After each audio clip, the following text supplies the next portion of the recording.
Hi everyone, I'm Sleepless Scientist. Tonight we're easing into something a little more intimate, a little more mysterious, and maybe just maybe a little messier than usual. You wake up, and it takes you a second to realize something's different. The sheets feel warm. Your body feels strange. A quiet, sticky sort of truth settles in as your brain boots up and parses what just happened. You didn't dream about anything particularly wild, or maybe you did, but the memory already slipped through your fingers like mist. Either way, you woke up wet, and no one talks about it. Not in the daylight, anyway. I'd love to know where in the world you're listening from and what time it is for you. Let me know in the comments below. I'm always curious where these quiet little science stories are drifting to, and if this video helped you while you were there. Now relax, take a deep breath, and join me gently on this evening's journey. It's a strange experience, isn't it? That moment where your body knows something happened before your brain has caught up. You pull back the blanket slowly, like revealing a scene of a crime you don't remember committing. But it's not a crime. It's biology. It's not just something that happens to teenagers or hormone-riddled insomniacs. It's common, natural, and actually, pretty fascinating. Your brain while you sleep is far from passive. It's not just replaying your high school cafeteria on loop or tossing dinosaurs into elevators. No, it's running checks, doing body maintenance, updating emotional files, running simulations, some of them, yes, sexual. Here's your major scientific fact for the night. Wet dreams, also called nocturnal emissions, aren't always caused by explicit sexual dreams. They can occur during REM sleep without any dream content at all. They're triggered by physical processes and spontaneous neural activity in sleep states. So you might not have dreamt of kissing anyone. You might have dreamt of cereal, and still your body on its own decided, yeah, let's do this. You laugh a little to yourself, or maybe groan. It's an odd kind of betrayal, or maybe a gift, but it's definitely confusing, especially the first time. You think back, that morning. Maybe you were a teenager. Maybe you were 32. Maybe you were exhausted, dreaming about plumbing or potatoes, and woke up with something much less edible. There's an awkwardness to it. Not shame exactly, but silence. You don't bring it up over coffee. There's no Hallmark card that says, "Congrats on the involuntary climax." But maybe there should be. Let's break the tension with a gentle joke. Why don't dreams ever ask for permission? Because they already know your password. But underneath the humor is a really curious question. Why does the body do this? Why does it activate something so physical, so private, so intense while you're totally offline? The answer, like most in biology, is layered. Hormones, brain states, nerve signals, and good old-fashioned randomness. And sometimes pressure. Your body, for all its elegance, doesn't love holding on to things forever. And that includes unused reproductive material. The testicles, for example, don't have a storage room. So over time, if there's no release awake or otherwise, the body sometimes schedules one. Without asking. You lie back in bed thinking about this. About how you go to sleep with a to-do list and wake up having solved a completely different problem. Your body quietly doing what it needs to do. And here's your odd but true fact: some animals experience something like wet dreams too. Studies have observed nocturnal penile erections in rats and other mammals during their sleep cycles. So yes, even your childhood hamster may have had some secret dreams you never suspected. And humans, we're no exception. In fact, the average person assigned male at birth will experience hundreds of these episodes in their lifetime, even if they don't remember a single one. And that's where things get even murkier. Memory. Because your brain, when you sleep, isn't exactly great at filing. You might have a vivid erotic dream and forget it within seconds of waking. Or you might feel the afterglow of something. without any recall at all. You shuffle out of bed and into your morning, a bit disoriented, a little impressed, kind of wondering what your subconscious is up to. And here's the part that gives scientists headaches. Scientists still debate exactly why wet dreams occur. We know the how. We understand the mechanics. But the why, the evolutionary purpose, the psychological triggers, the exact relationship between dream content and emission is still a messy, beautiful mystery. Maybe it's just a release valve. Maybe it's maintenance. Maybe your brain's experimenting. Maybe it's none of those, or all of them. But one thing's for sure, it's not shameful, it's not weird, it's you, still dreaming, still pulsing, still alive in the quiet. You pull the blanket back over your body, the sheets are warm, the sky outside is starting to change color. Your eyelids dip once more, you smile just a little, because maybe sleep is the body's playground.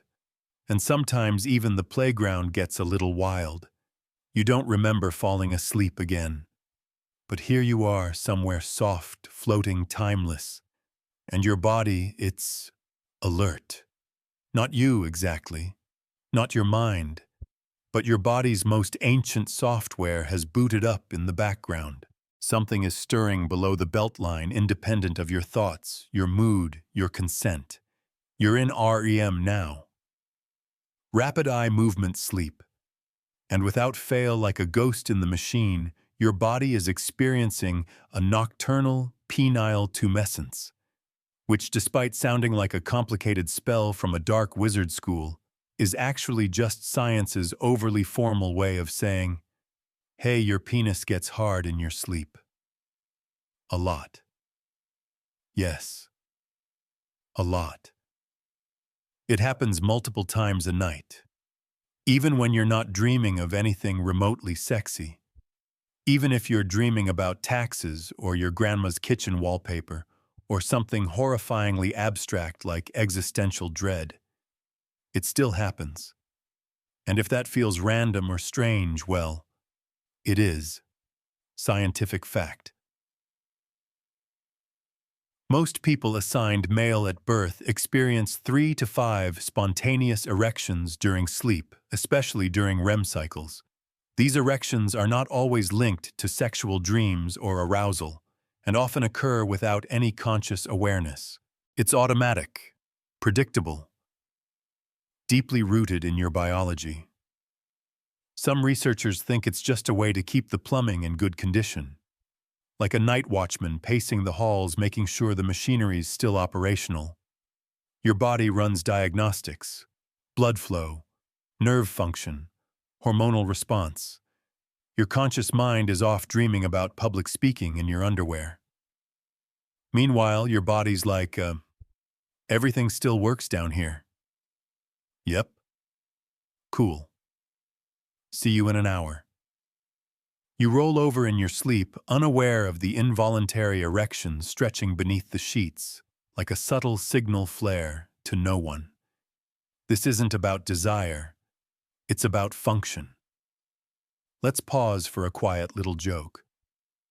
Why does your body schedule nighttime erections? Because even your genitals need performance reviews. The thing is, these sleep erections don't ask for permission. And they don't mean anything. They just happen. Like yawns. Like dreams about being late for school even though you graduated a decade ago. It's your nervous system showing off running rehearsals. Your parasympathetic system, the part that relaxes you, tells the blood vessels in the penis to open up, letting more blood in. The result, voila, erection. No plot line required. But sometimes, yes, there's a plot. Sometimes your mind slips into a dream that does touch the edges of arousal. A flirtation, a kiss, a full-blown cinematic experience starring you and your wildly inappropriate high school chemistry teacher who now has the face of your neighbor's dog. Dreams are weird. And when that overlaps with one of these natural sleep erections, welcome to the wet dream. But remember, you don't need a sexy dream to have one. And you don't need an erection to feel arousal in dreams. And you don't need to understand it for it to be real. Now here's your odd but fascinating fact. These nighttime erections actually begin in the womb. Ultrasound imaging has shown fetal erections occurring during REM sleep even before birth. Yes, you were doing this before you were even born. Your body came with this feature installed. So it's not just normal, it's primal. You imagine yourself now floating in the void of sleep, brain lighting up in bursts, body quietly pulsing with forgotten instructions. Like a car idling in the driveway at night, waiting for the next ignition. But what about people who don't experience this? What about those whose anatomy doesn't fit this model? Well, here's the beautiful symmetry. People with vulvas also experience nocturnal genital arousal, swelling, lubrication, increased blood flow. It's less obvious, less talked about, but just as real. But we'll explore that a bit later. Right now, your focus drifts back to the science of the cycle. You go through multiple REM stages a night, and each one another chance for your body to run its intimate systems check. It's part of the REM pattern: rapid eye movement, high brain activity, vivid dreaming, irregular breathing, and spontaneous erections. They're all part of the same sleep phase, working together like a strange little symphony. And sometimes the music hits a crescendo. But even when it doesn't, your body keeps playing the notes. Now here's where it gets even more confusing and funny. Scientists still debate the full purpose of these nocturnal erections. Some argue it's about preventing erectile dysfunction, essentially keeping the tissues oxygenated and elastic. Others say it's simply a neurological side effect of brain activity during REM. Some suggest it's leftover from evolution, a kind of sexual readiness test. Whatever the truth is, the result is the same. Your body, while your mind sleeps, is still very much awake. And it's doing things you may never remember. You roll again in your sleep. Maybe you mutter something. Maybe your legs twitch. Maybe your mind is deep in a dream about being stuck in an airport during a flood. But your body, it's flexing systems, running diagnostics, preparing for nothing, preparing for everything, and maybe, just maybe, sending a message, not to anyone else, just to you, still here, still working, still alive.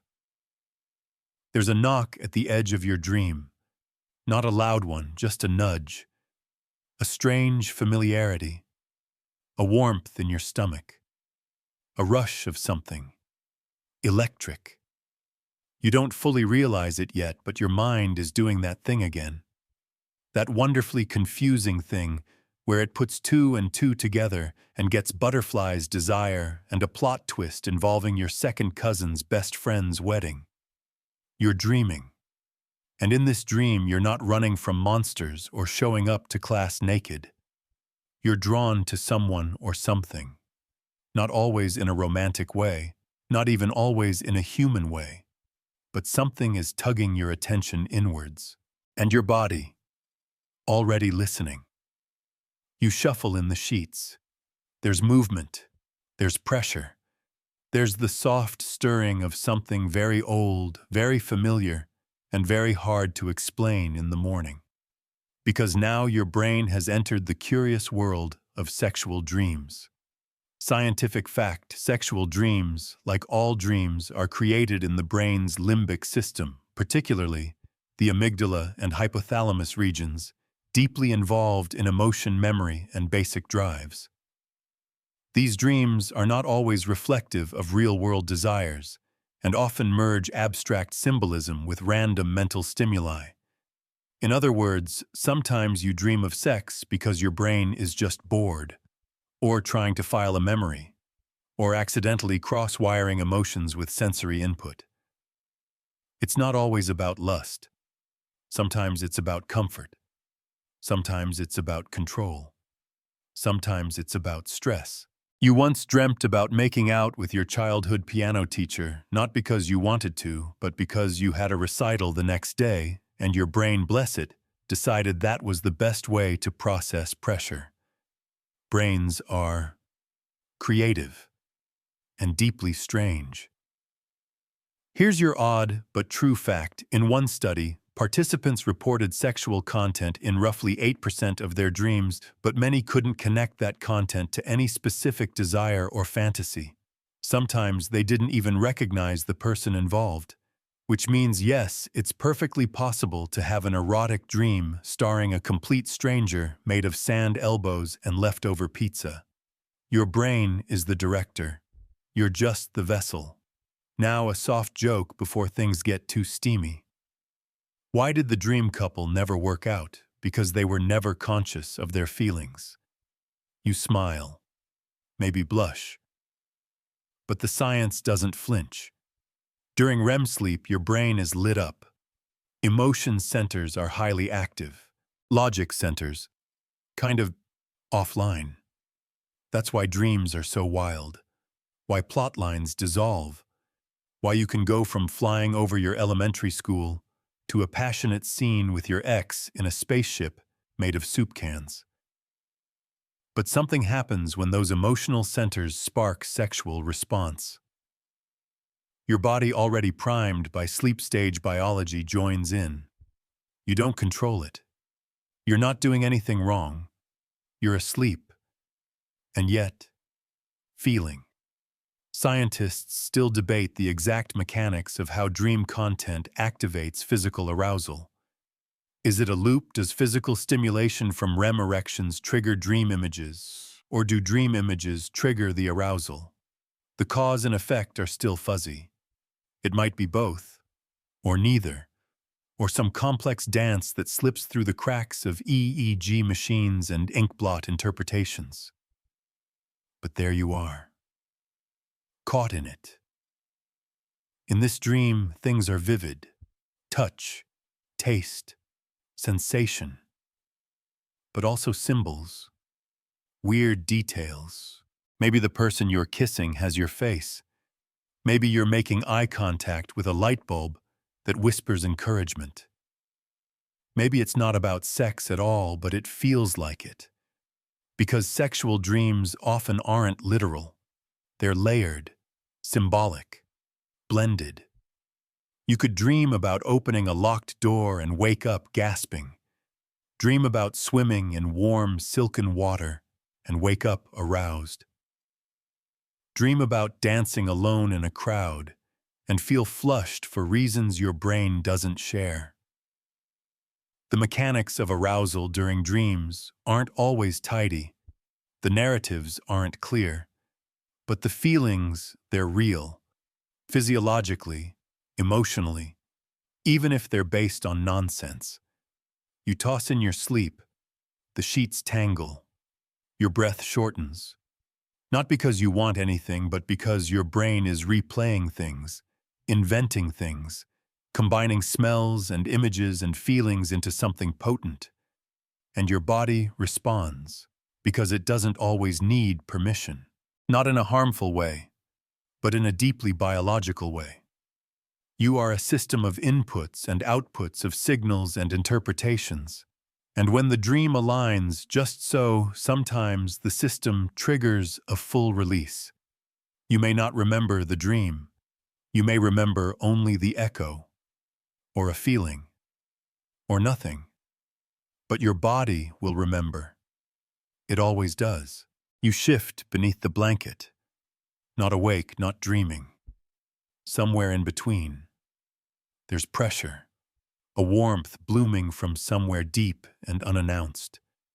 No story playing behind your eyes, no familiar lover, just sensation.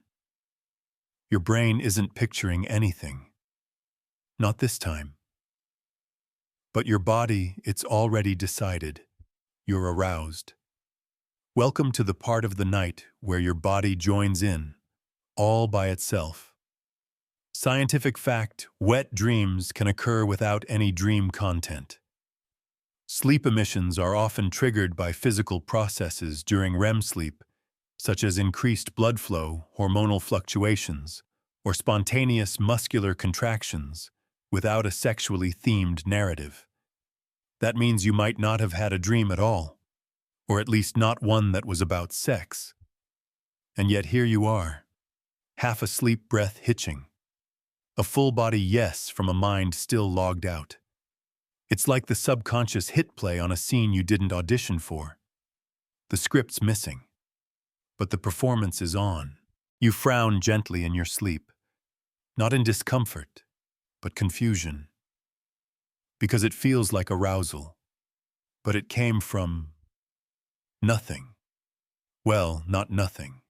From biology, from your spinal cord, your hormonal engine room, your nervous system's invisible puppet strings. Let's say it plainly, sometimes your body climaxes in the middle of the night with zero storyline, zero buildup, zero dream logic. It's not emotional, it's not psychological, it's neurological. And in a strange way, it's kind of amazing that your body, without any memory pressure or prompting, can still move itself toward pleasure, toward release. Here's your odd fact of the night. In a sleep lab study, subjects monitored through REM cycles showed clear signs of orgasm, including pelvic muscle contractions and heart rate spikes without any corresponding dream reports.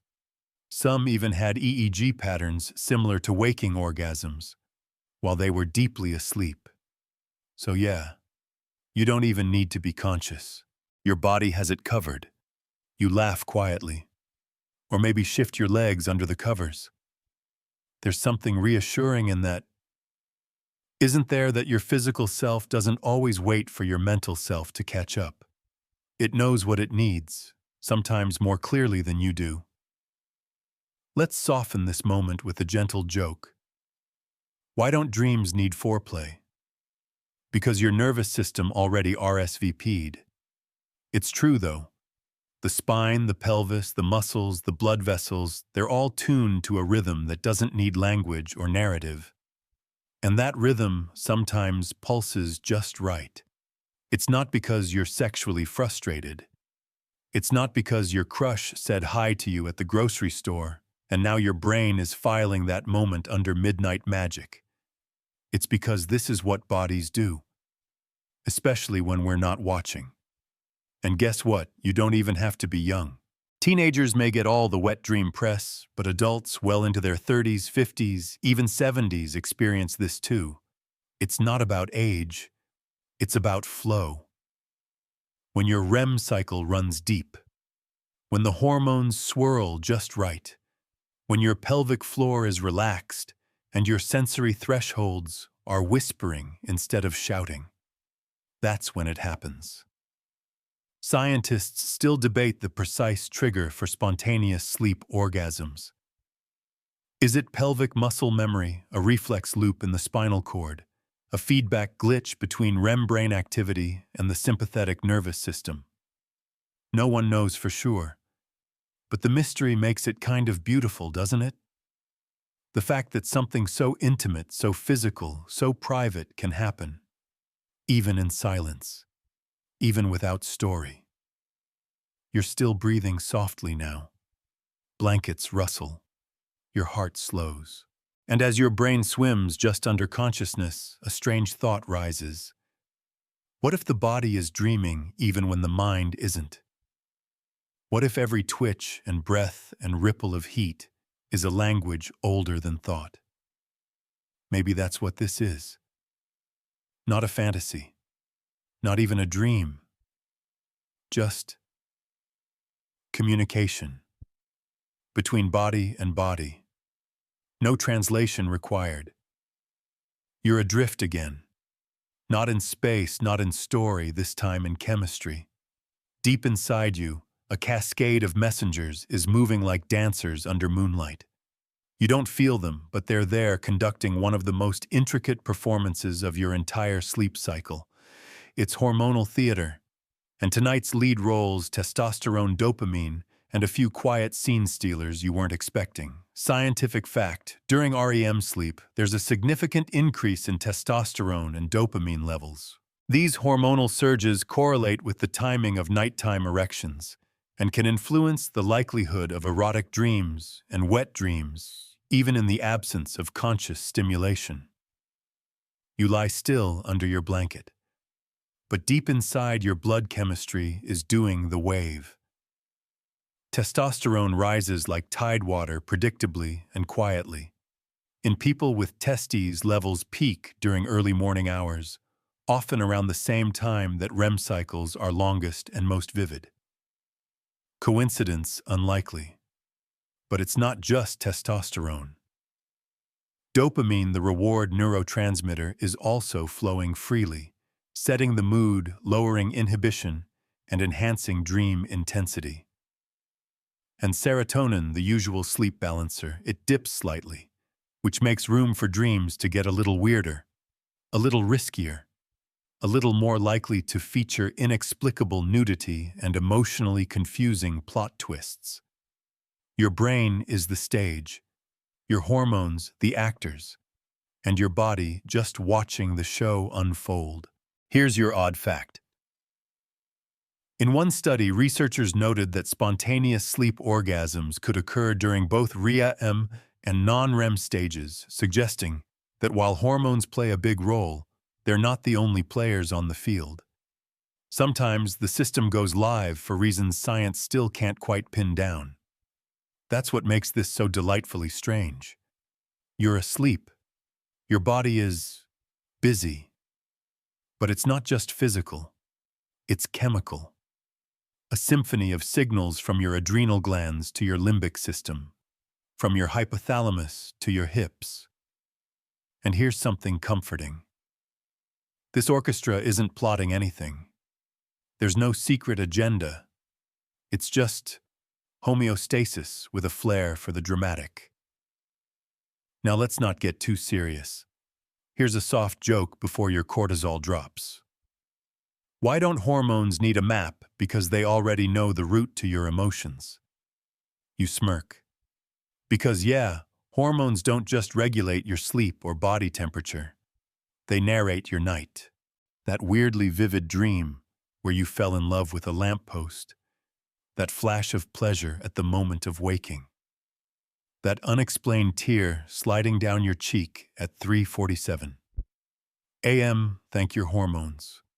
They're mixing scenes from your day, your memories, your biology, and your ancient instincts into one big pot of sleepy soup. And while it's tempting to draw conclusions, I must secretly want this or that dream must mean something. You don't have to, because sometimes a hormonal flood is just that, a flood, washing through, making you feel, then receding. And it happens to everyone. Across genders, across ages, across all kinds of dreams. Yes, even to people who think they've aged out of this. Even to people who haven't thought about sex in weeks or months or years. Your hormones don't keep a calendar. They keep a rhythm. And sometimes they surprise you. Scientists still debate the extent to which hormonal fluctuations directly trigger dream content versus simply enhancing its emotional impact. Some believe surges in testosterone increase dream vividness or risk-taking content. Others suggest the brain chooses what it chooses and the hormones just decorate it. But one thing is clear. You're not broken. You're not too much. You're not strange. You're wonderfully human. And deeply in tune even when you're unconscious. You shift again. Your body releases heat. The dream fogs over. But inside the chemistry continues, silently, softly, balancing, resetting, preparing you for tomorrow. You don't need to understand it all. You just need to trust. Your body is smarter than you think, even when you're nowhere near awake. You stir slightly in your sleep, and a thought ripples beneath the surface, not quite a word, not quite a feeling, but something warm and real. And here's the twist. You're not the only one this happens to. Because yes, women have wet dreams too. You might not have heard that before. Or maybe you did, and brushed it off as myth rumor or late-night trivia. But it's real, common, and like everything else in the dream world, surprisingly unspoken. Scientific fact. People with vulvas experience increased blood flow, clitoral engorgement, and even spontaneous orgasm during sleep, especially during REM cycles. These events are physiologically similar to what happens in people with penises, and may or may not be linked to sexual dream content. It's a story the textbooks often forget. A story culture tends to keep quieter. You roll over again, and this time the dream is different. Not because of what's happening in it, but because of who it's happening to. The narrative may not include a climax. It may not involve a person. It might just be warmth, pressure, a pulsing ocean that builds inside the dream and flows into waking with no clear cause. But it's there. That same quiet mechanism. The same bodily yes that slips past your thoughts and goes straight to the core. Here's your odd fact. A 1986 sleep study found that nearly 40% of women reported having orgasms during sleep at some point in their lives, and many more reported waking up mid-dream in a state of intense arousal. Yet culturally, it's still treated as a curiosity rather than a norm. So let's set the record straight. It's not rare, it's not shameful, and it's not weird. Your body is doing exactly what bodies do, responding to the strange chemistry of dreams, exploring itself when your guard is down, reminding you you're still deeply alive. Let's pause for a dreamy little joke. Why don't women's wet dreams make headlines? Because tabloids can't handle nuance. You smile. Because you know it's true. There's nuance here. People with vulvas often experience their sexuality differently in waking life, sometimes with more layers, more emotional entanglement, more meaning-making. But in dreams, the rules are different. Dreams don't ask for your identity card. They don't wait for your mood to catch up.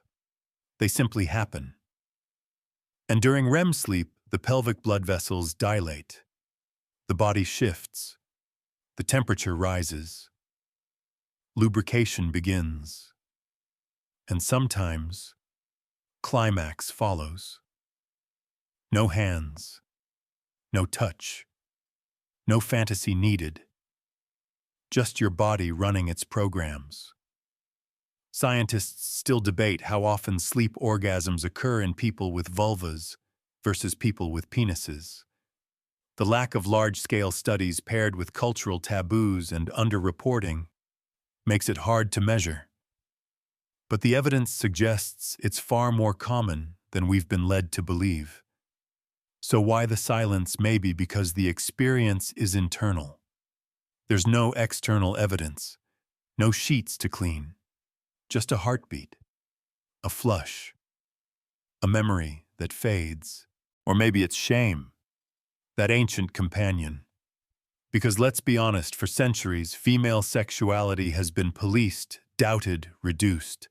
So the idea that the body could claim pleasure without permission, without thought, without a partner, that's radical. And beautiful. You float in that idea for a while. The idea that your body can give you something gentle and whole in the dark, without anyone else involved. That your subconscious, wild and unsupervised, can open a door you didn't know you wanted unlocked. You drift again, this time into someone else's dream. They're standing at a shoreline. The water rises and falls. Their feet sink into warm sand.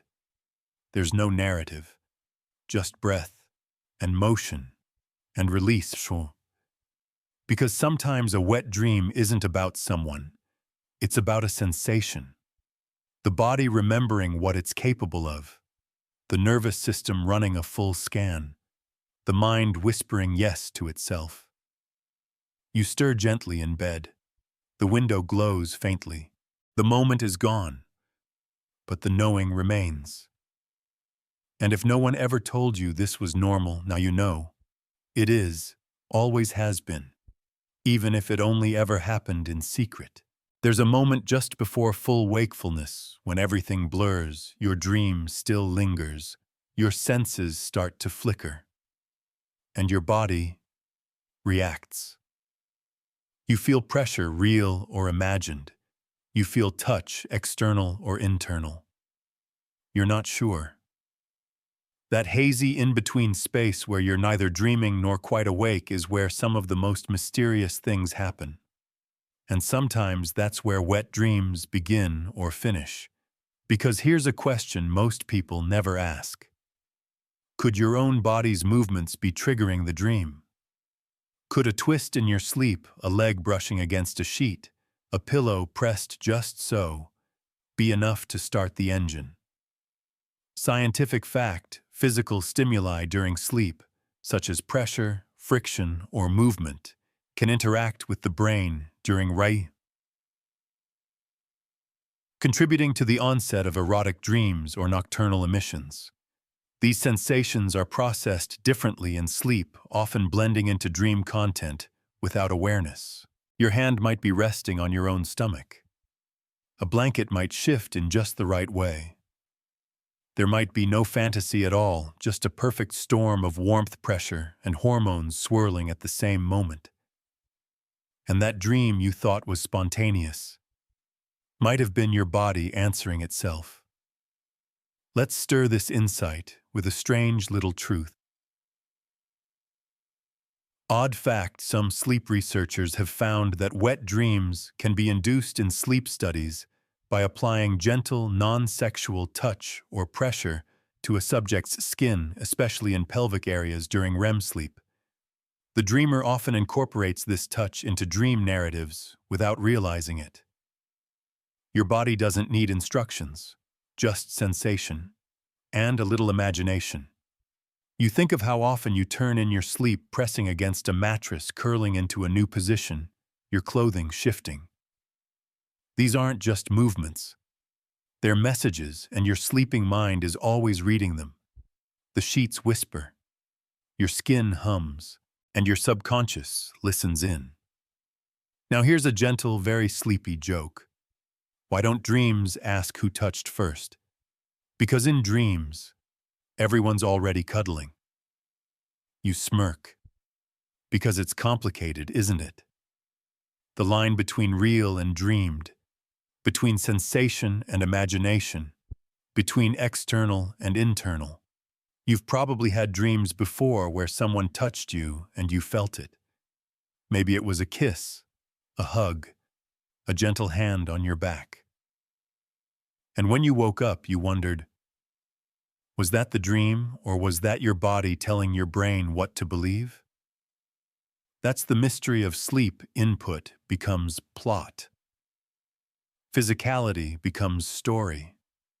It's not that friction causes a wet dream directly, but it can seed it. A pillow, the angle of your hips, the way your legs moved while shifting position.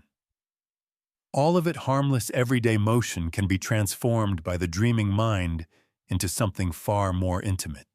And here's the rub, pun fully intended. Scientists still debate the degree to which physical touch during sleep alters dream content. Some suggest a feedback loop exists. Physical sensations amplify mental arousal, which then triggers more physical activity. Others think the physical part is secondary and the brain leads the dance. But maybe that's the wrong question.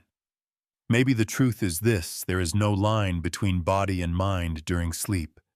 They blur, they dance, they whisper stories to each other. And sometimes that story ends with climax. Or maybe it starts there. You don't need a perfect explanation. It's enough to know that your body is responsive even when you aren't aware. That the heat building between your thighs, the shifting of your muscles, the contact of skin on fabric, it all matters.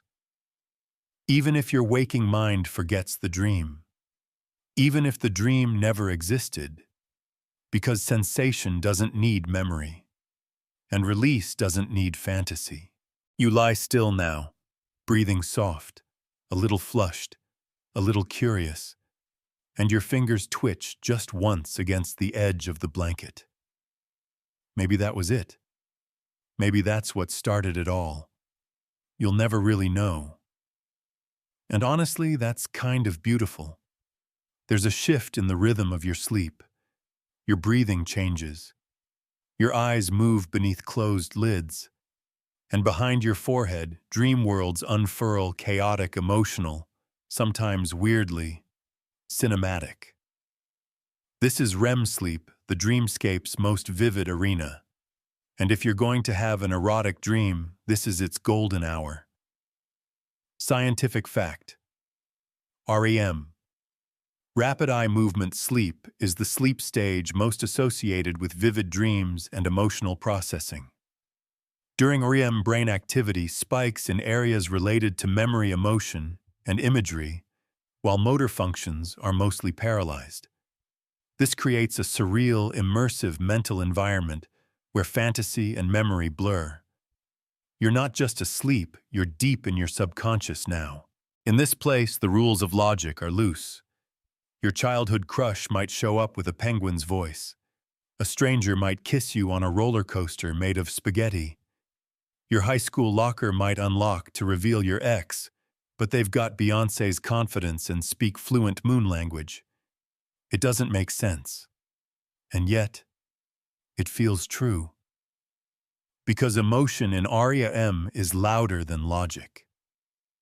The amygdala, which governs fear and desire, is lit up like a Christmas tree. The prefrontal cortex, the part that usually tells you, hey, this is weird, is mostly napping. So when a dream slips into something sensual or arousing, you don't question it. You flow with it. You feel it.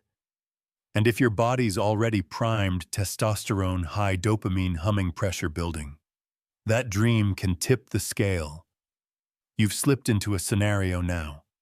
You don't know how you got there. You're just in it. The kiss is already happening. The warmth is already blooming. Your body's already listening. Let's take a break for a silly little joke. Why don't REM dreams get movie deals because the plot always falls apart in the last 5 minutes?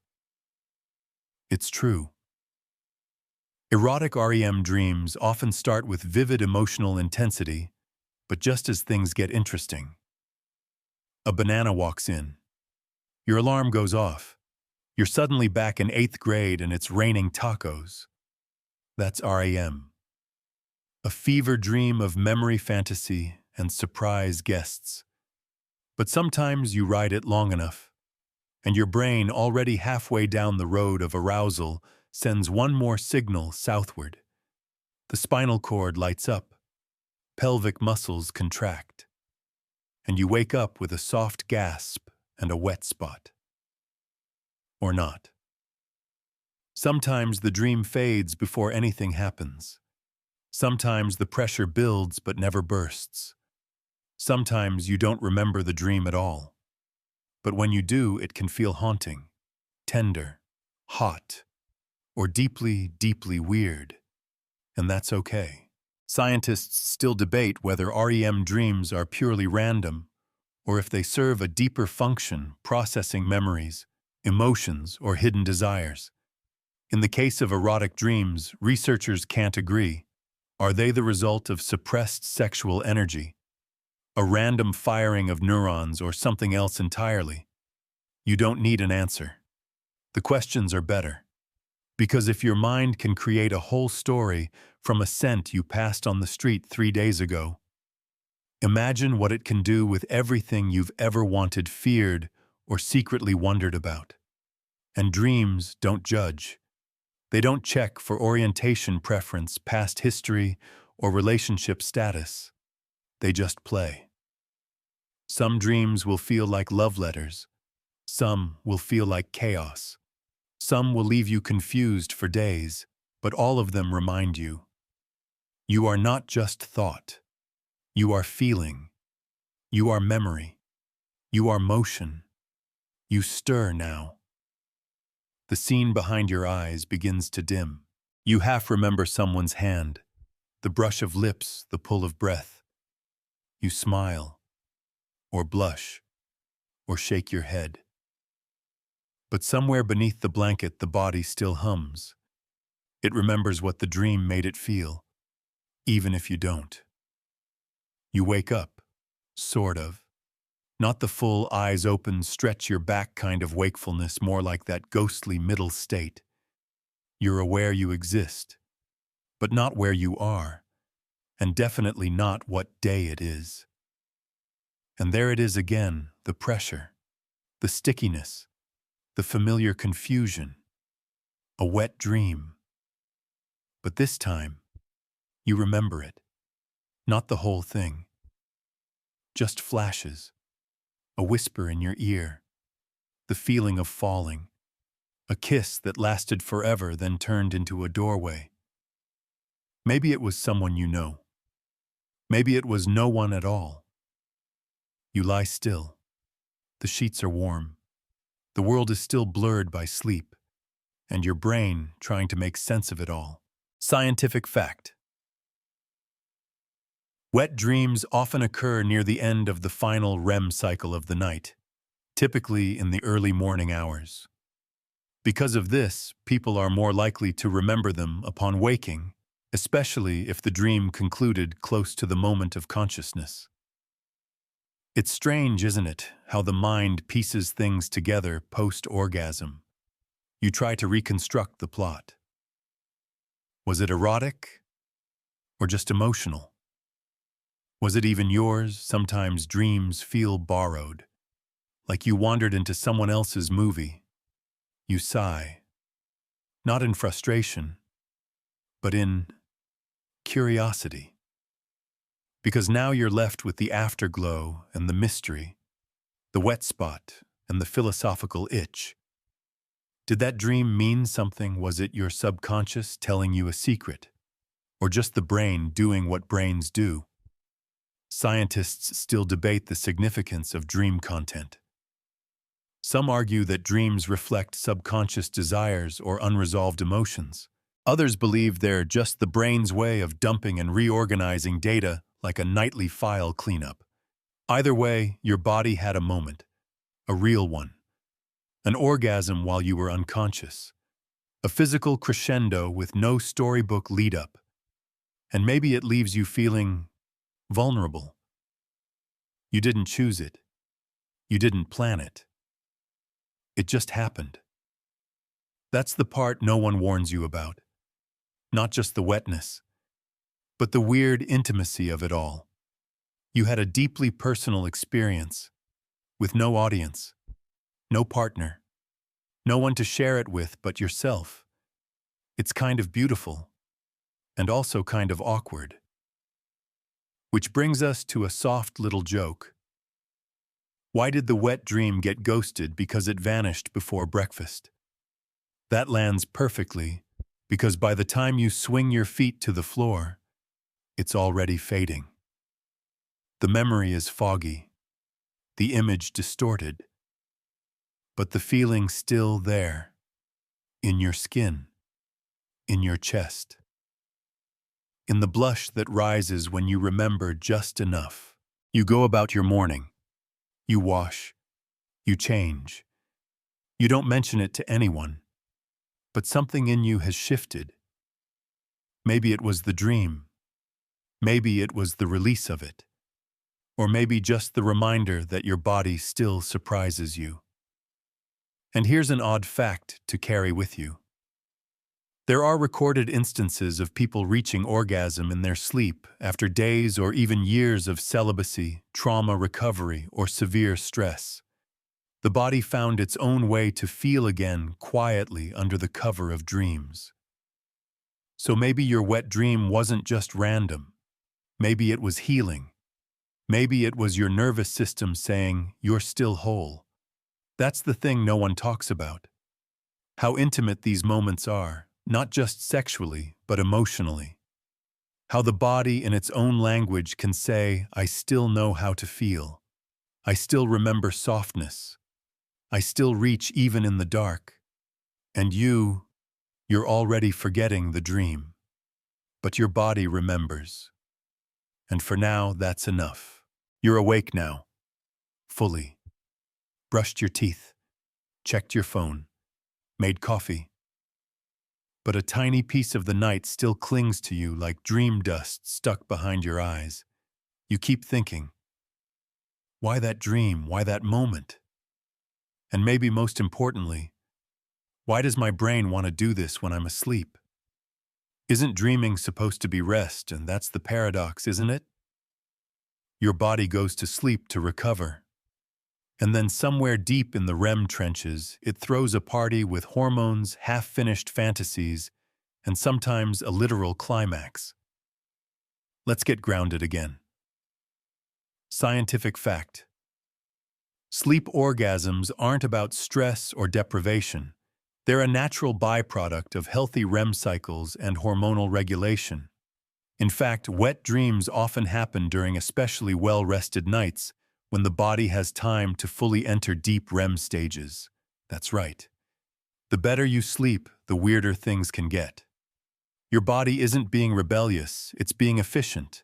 It's testing systems, running diagnostics, flushing tension. Sometimes that includes your reproductive system giving itself a little tune-up. You might laugh at the thought, but it's true. And here's your odd fact. Some evolutionary biologists suggest that nocturnal emissions may help maintain fertility by clearing out older sperm or fluids and making way for fresher production like a monthly software update, but wetter. You sip your coffee. The thought of your body doing surprise maintenance while you're dreaming about talking raccoons is either hilarious or terrifying, or both. Here's a gentle joke to stir into your morning brew. Why did the body schedule the wet dream for 3 a.m.? Because it couldn't find a better release window. Okay. That one's more of a chuckle than a belly laugh. But there's something comforting about this idea. That your body is constantly working for you even while you're deep in dreamland. Because really, wet dreams aren't just about sex. They're about regulation. A beautiful, messy, mysterious process that keeps everything flowing even when your conscious mind is far away. Now let's slow it down for a moment. You're remembering last night. That flood of sensation. That strange intimacy with yourself. That blend of pleasure and confusion. You didn't choose it. You didn't initiate it. But your body gave it to you anyway. Like a message. Or a reset. Or just a reminder that you're still deeply connected to something primal. Scientists still debate whether sleep orgasms serve a specific evolutionary function, or if they're simply a happy byproduct of our complex biology. Some argue that it's nature's way of keeping sexual function in check. Others think it's just one of those delightful mysteries of being human. But either way, you're left with this truth: your body is not an object. It's not a machine. It's a process. A living, dreaming, ever-changing process. And sometimes in the middle of that process, it rewards itself. You glance at your sheets. The moment has passed. You're clean-dressed, ready for the day. But a thought still hums under the surface. You didn't need anyone else. You didn't need a partner. You didn't even need a fantasy. You just needed you. Your own body, your own dreams, your own breath. And that is enough. Now let's rewind.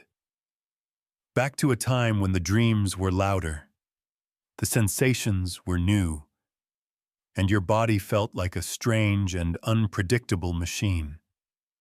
Ah yes, adolescence, the golden age of spontaneous everything. You standing in a PE locker room hoping no one notices the betrayal of your sweatpants. You waking up in the middle of the night thinking you peed the bed only to discover, nope, that was something else entirely. Scientific fact. During puberty, hormone levels, especially testosterone in boys, spike dramatically.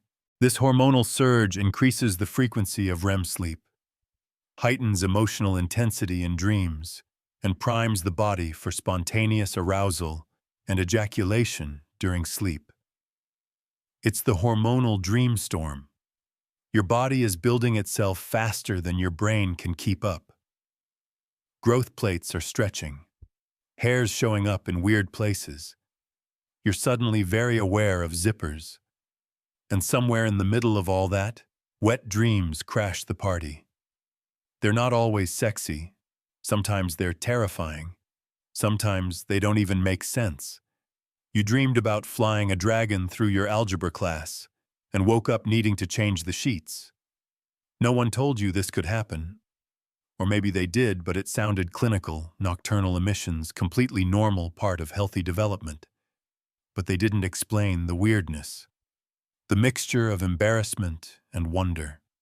The awkward way you stared at your own body like it was a stranger with secrets. Let's take a nostalgic breath and drop an odd fact.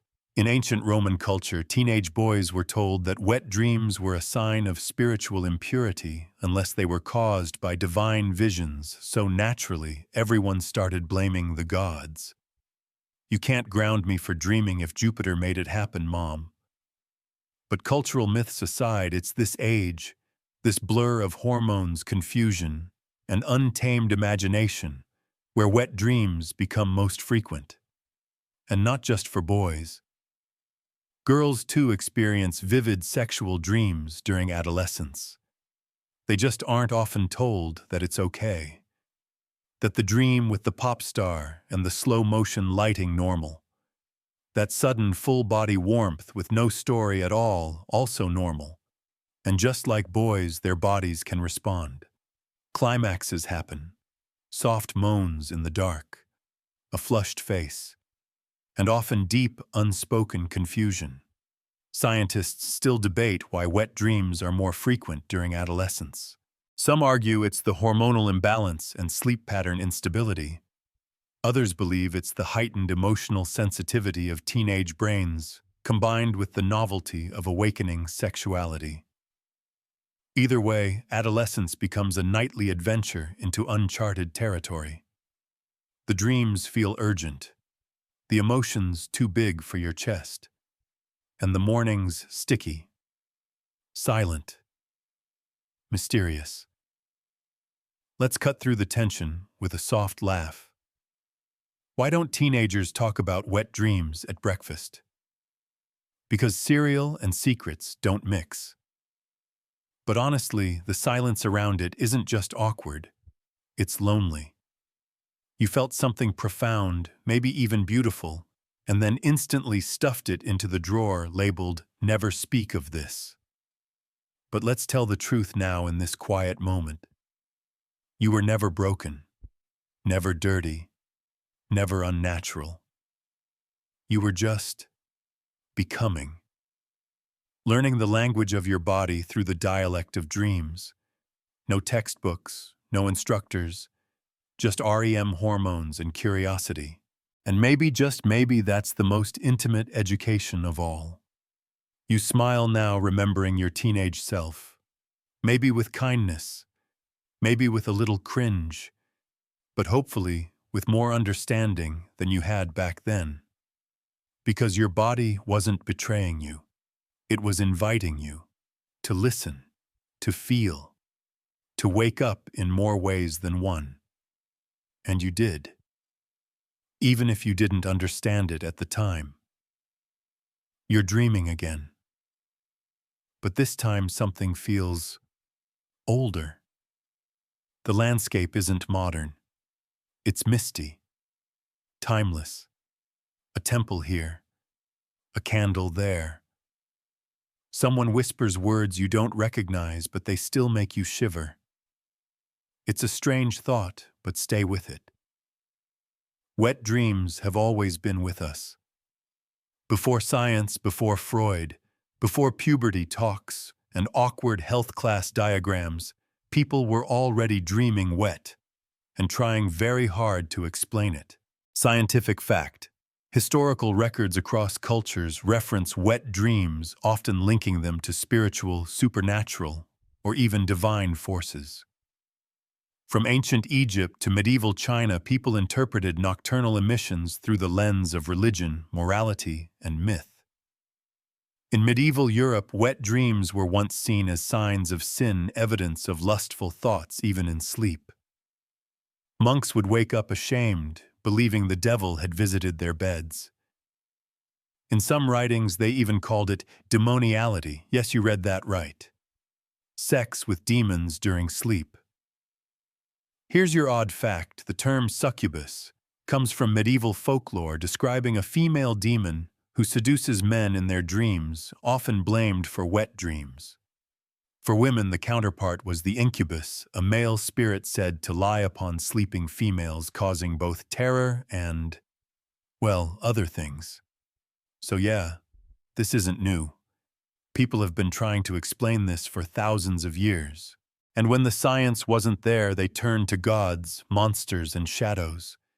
In ancient China, it was thought that excess wet dreams could drain your jing, your vital life essence. In India, some yogic traditions taught that nocturnal emissions were a leak in spiritual energy, something to be trained out of you through meditation and control. And yet in other places, wet dreams were seen as signs of good fortune, a cleansing, a release of built-up heat or energy, even a sign that love, romantic or divine, was coming your way. Scientists still debate the role of cultural conditioning on dream content. Some research suggests that what we believe about sex and the body directly affects how often we dream about it and how we feel when we wake, which means your shame might not even be yours. It might be inherited, handed down from centuries of ghost stories and cautionary tales. Let's break that heaviness with a wink. Why did the ancient monk blame the succubus? Because I had a weird dream wouldn't look great in the prayer log. You chuckle, but it's true. People made myths because they needed answers. They saw a thing unexplained, private bodily, and gave it narrative. And here's what's fascinating. The myths were often more poetic than the science. Because let's be honest, a ghostly lover in the night, kind of romantic, even if totally fabricated. But now you're here lying still in your own quiet room. No temple, no curse, just warmth under your blanket and the hum of your own body saying, I am here, I am real, I still feel. You don't need an ancient story to explain your dreams. But knowing that people across all ages in every culture have experienced this, that's a kind of comfort too. You're not the first to wake up wondering what just happened. You're not alone in the mystery, and you never were. So maybe tonight when the dream comes, you'll let it. No guilt, no demons, no explanation needed. Just sensation. Just release, just you. You're lying still again, eyes closed, sleep tugging gently at the edges. But tonight something's different. You feel calm, almost accepting. The weird shame has softened. The questions have quieted. And what's left? Curiosity, peace, maybe even a little awe. Because here's the truth. Wet dreams aren't just about sex. They're about communication. Between you and you. Scientific fact. The brain and body are in constant dialogue during sleep. Neural pathways activated during REM sleep often overlap with those involved in emotion, memory, and pleasure. Wet dreams, therefore, more about connection than desire. A literal neural harmony between mental and physical systems. You shift beneath the blanket, remembering how you used to fight it. Waking up frustrated, embarrassed, even disappointed. But now you're starting to see it differently. As something innate, something tender. something yours. Because a wet dream doesn't always mean your body was craving sex.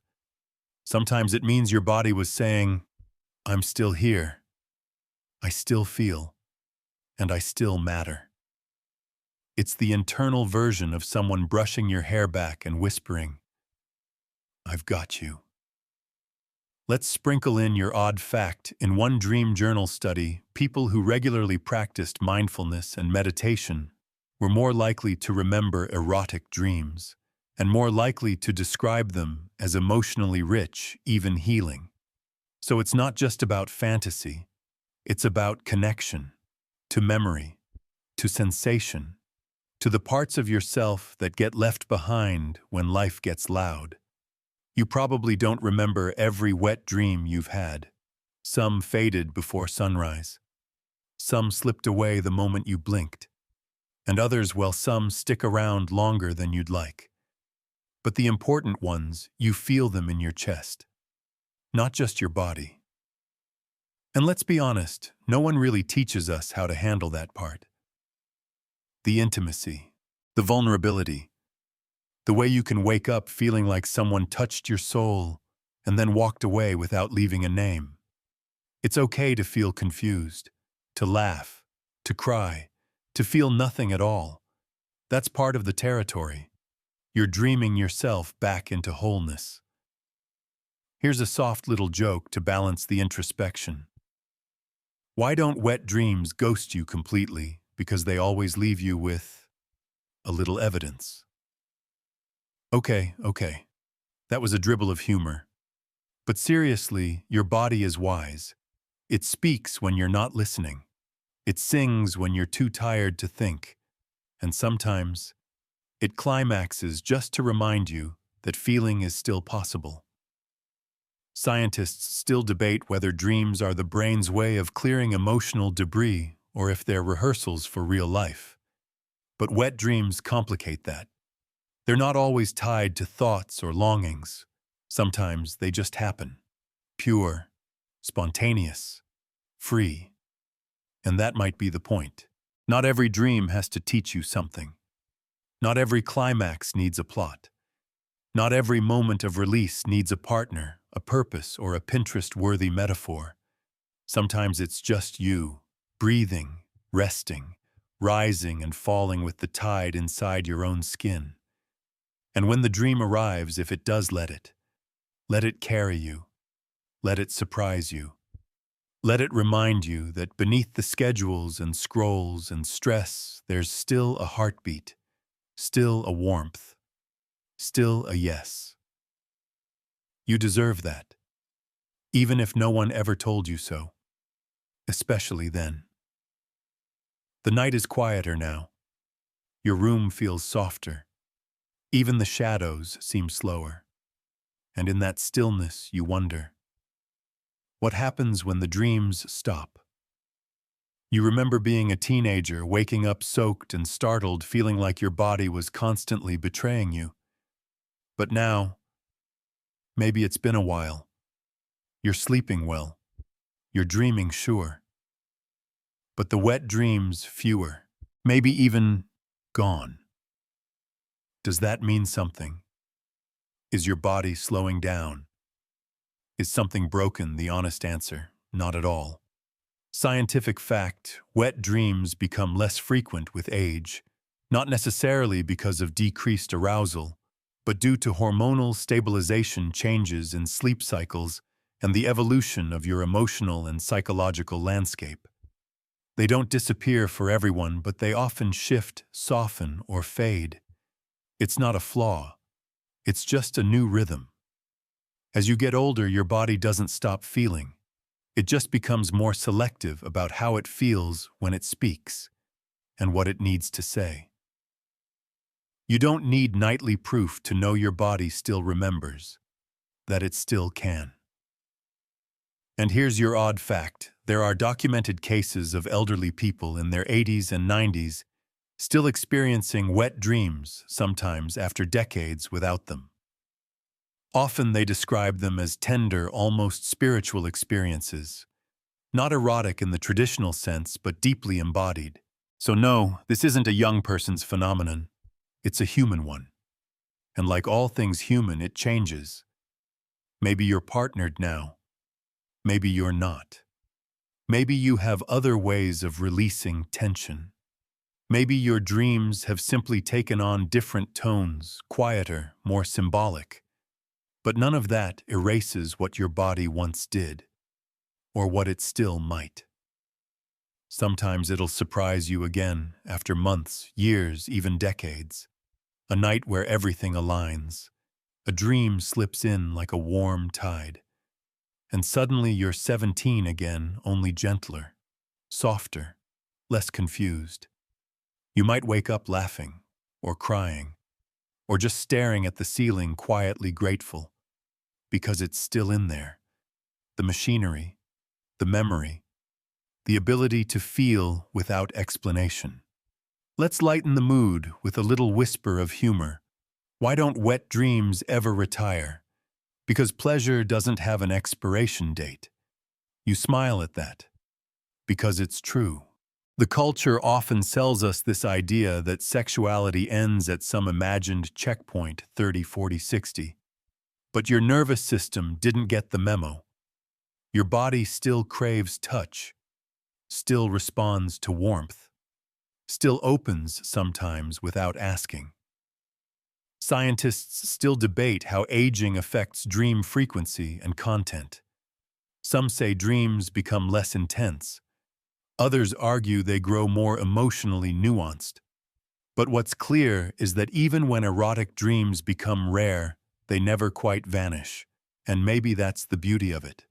A wet dream in your 40s, 50s, or 70s isn't a mistake. It's a quiet miracle. A reminder from your own biology, you're still you, still wired for joy, still layered with memory and desire and mystery. And when that wave comes, you don't resist it. You let it wash over you. Not because you need it, but because it means something deep inside is still listening and still willing to respond. You rest now. Eyes heavy, thoughts floating. No expectations, no pressure. Just you, a body, a dream, and maybe one more whisper in the dark. It's nearly morning now. The moon has faded, the sky is thinking about turning blue, and you're drifting gently at the edge of sleep. One last thought lingers. You've journeyed through science, shame, surprises, and softness, all from a phenomenon people rarely talk about, or if they do, it's in whispers, chuckles, or awkward metaphors. But now you know. Wet dreams aren't just hormonal leftovers or awkward rites of passage. They're deeper, more human, more meaningful than anyone gave them credit for. Let's root this closing in something firm. Scientific fact, nocturnal emissions, whether frequent or rare, are a sign that the brain hormones and body are still in sync. They don't always require erotic stimuli, nor do they reflect suppressed desire. They are simply a normal part of the dreaming body. And maybe now you can finally believe that, because you've felt it. Haven't you, that moment when your body did something without permission, without logic, but with care? There was no audience, no script, just biology and sleep dancing. And in a world that often demands control, a wet dream is a strange little rebellion. A secret softness, a private release, an unspoken reminder that pleasure and rest can exist together. You want one last odd fact? Some early 20th century psychologists believed that wet dreams were the mind's way of offering emotional catharsis, letting go of grief, anger, or stress through a gentle climax during sleep. Not sin, not shame, just release. Let's end with a joke so light it barely lands. Why do wet dreams always arrive uninvited? Because the best guests let themselves in through the subconscious. Now you laugh. And it's a different kind of laugh than when we began. Not nervous, not sarcastic, just real. Because through all the blushing, the blankets, the biology, you've made peace with this thing your body does when the world isn't watching. You're not broken. You're not strange. You're not too much. You're dreaming. You're processing. You're alive. Scientists still debate exactly why these dreams happen, or what they mean. But maybe that's not the point. Maybe the point is you let yourself feel, even in sleep. And maybe that means something. You breathe in now slowly. Your limbs are heavy. You're right on the edge again. If a dream comes tonight, you'll meet it with open arms. If not, that's okay too. Because the story continues in your cells, your nerves, your quiet, resting self. Always waiting, always dreaming. And now, as your breath softens and your thoughts begin to float, we gently close the book on tonight's quiet exploration. You've wandered through landscapes of the body and mind, through REM sleep, adolescence, history, science, and the strange tenderness of being touched by your own biology in the middle of the night. What began as a taboo, maybe even a punchline, became something more. An invitation to understand yourself more deeply, to hold your private experiences not with shame but with wonder, to see wet dreams not as something to hide but something that reveals. They are mysterious and unpredictable. They come without warning, leave without explanation. But in between, there's connection. To pleasure, yes, but also to emotion, to memory, to your aliveness. Whether you're 15 or 50 dreaming about celebrities or candlelight or nothing at all, the truth remains. You are not broken. You are not alone. You are not strange.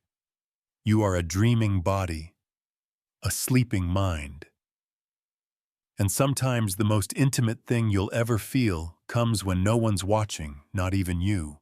So tonight, as the last whispers of this story settle into your chest, I want you to carry one thing with you. This is yours. All of it. The questions, the sensations, the laughter, the stillness after. You do not have to understand it completely. You only have to let it be real. Let yourself rest now. Let the darkness hold you. And if a dream comes, don't resist it. Just float. Because you deserve that softness, that slowness, that quiet yes. End of script. Good night.